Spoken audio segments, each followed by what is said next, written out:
Assalamualaikum warahmatullahi wabarakatuh. Perkenalkan, nama saya Munadia Wardati Dana Fauzi dengan NPM 10060318135. Di sini saya akan mempresentasikan tentang formulasi dan evaluasi mikroemulsi glifisid dengan dosen pengampu Ibu Mentari Lufika Dewi, SFAM, MFAM, APT. Tujuan dari formulasi dan evaluasi mikroemulsi glifisid itu yaitu untuk mengetahui formulasi sediaan mikroemulsi glifisid. Yang kedua, untuk mengetahui metode-metode pembuatan sediaan mikroemulsi glifisid. Yang ketiga, untuk mengetahui uji apa aja yang digunakan untuk evaluasi sediaan mikroemulsi glifisid.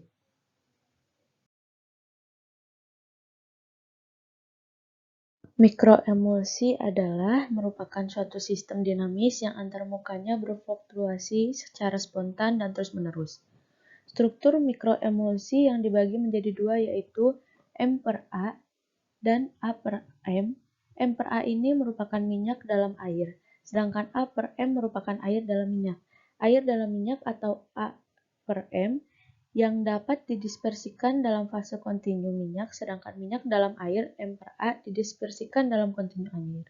Maka mikroemulsi bikontinu akan dihasilkan.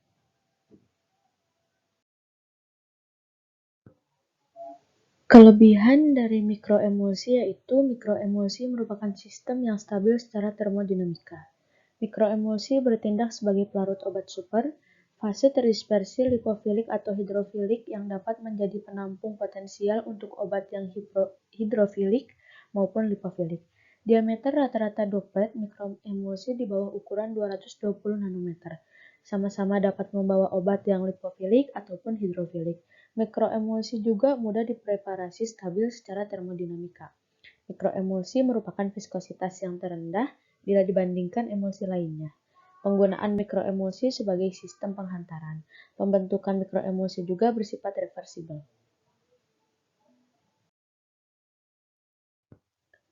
Sedangkan kekurangan dari mikroemulsi itu, dia kalau menggunakan surfaktan dan konsurfaktan dalam konsentrasi tinggi untuk menstabilkan nanodroplet. Kapasitas melarut yang terbatas untuk zat-zat yang mudah melebur. Surfaktan tidak boleh toksik untuk aplikasi farmaseutik. Stabilitas mikroemulsi dipengaruhi oleh parameter lingkungan yaitu macam pH dan temperatur. Selanjutnya ada pengertian dari glifisid. Glifisid menurut Sangkalia adalah generasi kedua sulfonylurea yang digunakan untuk pasien diabetes mellitus yang tidak memproduksi insulin dapat dikendalikan dengan diet, latihan fisik, dan berat badan saja.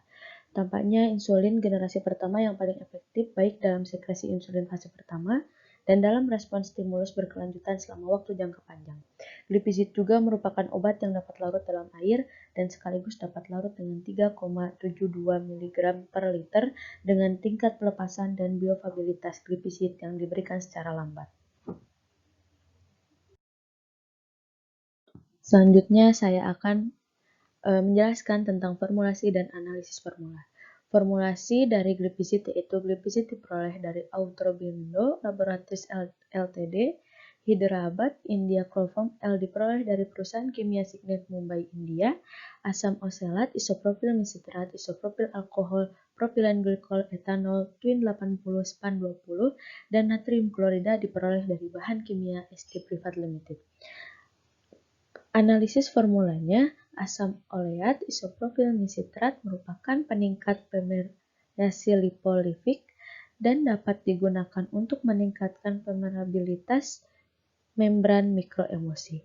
Twin 80 span 20 chromophore L adalah surfaktan non-ionik dan dapat dikategorikan sebagai eksipien aman yang banyak digunakan dalam sediaan farmasi. Surfaktan digunakan dalam sediaan mikroemulsi sedemikian rupa, sehingga nilai keseimbangan lipofilik hidrofiliknya lebih besar dari 10. Kosurfaktan propilen glikol isopropil alkohol digunakan dalam konsentrasi yang aman untuk penggunaan oral.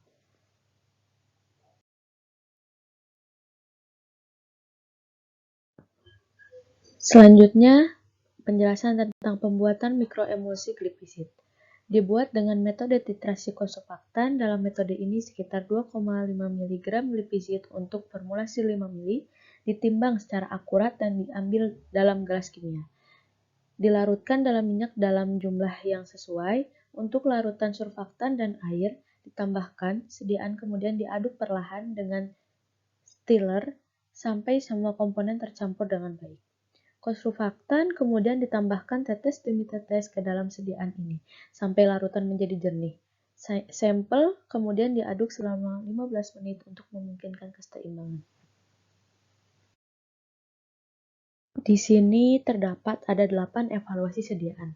Yang pertama ada uji pelepasan obat secara in vitro dengan metode analisis Tuk digunakan untuk melakukan proses disolusi. Yang kedua ada uji pH. Uji pH ini dilakukan untuk 3 formulasi dan ditemukan bahwa formulasi memiliki pH mendekati netralitas, yang menunjukkan bahwa mereka tidak terlalu asam atau terlalu basa, sehingga aman dikonsumsi secara oral. Yang ketiga ada uji sentrifugasi. Di uji ini tuh untuk menghilangkan sistem metastabil. Selanjutnya yang keempat ada uji presentase transmitansi. Dilakukan dengan mengukur sistem menggunakan spektrofotometer sinar ganda UV visible. Yang kelima ada uji reologi. Uji reologi ini dilakukan dengan cara viskositas sampai diukur dengan menggunakan viskometer Brownfield LVDV2 plus P Brownfield Engineering Laboratorium in Middleborough, Amerika Serikat yang dilengkapi dengan spindle S32. Uji yang keenam itu ada uji ukuran partikel, indeks polydisperity, dan pengukuran potensial zeta. Pengukuran ini dilakukan pada instrumen Zeta Scissor Nano ZS pada 25 derajat Celcius pada panjang gelombang 633 nanometer dan menggabungkan optik hamburan balik non-invasif. Yang ketujuh itu ada pengukuran DSC. Pengukuran kalorimetri pemindaian diferensial. Uji pemindaian diferensial kalorimetri DSC lebih lanjut dilakukan untuk menentukan stabilitas dan penyeratan obat. Uji yang terakhir yaitu ada uji pemindaian diferensial kalorimetri. Stabilitas dilakukan untuk formulasi yang dioptimalkan selama 6 bulan pada 37 kurang lebih 2 derajat Celcius dan 04 kurang lebih 2 derajat Celcius. Sesuai dengan pedoman ICH di ruang terkontrol sampai dianalisis secara berkala untuk menampakkan fisik, sifat reologi, pH, dan presentasi pelepasan dan spektrofotometer UV visible pada 276 nanometer. Kesimpulan dari presentasi kali ini yaitu dapat disimpulkan studi konduktivitas menunjukkan perubahan struktural dari A per M ke M per A melalui fase bikontinu. Ukuran partikel, viskositas, persentase transmutasi, uji potensi zeta dilakukan pada formulasi terpilih dari 3 mikroemulsi terpilih, dioptimalkan pada F12 DSC, uji pemindaian diferensial kalorimetri, uji stabilitas yang menunjukkan bahwa formula stabil, sehingga mikroemulsi F12 dapat dipertimbangkan sebagai bentuk sediaan glipizid yang digunakan secara oral. Uji in vitro lebih lanjut harus dilakukan untuk mengetahui parameter farmakokinetik dan farmakodinamik dari formulasi yang dioptimalkan. Sekian dari saya. Wassalamualaikum warahmatullahi wabarakatuh. Terima kasih.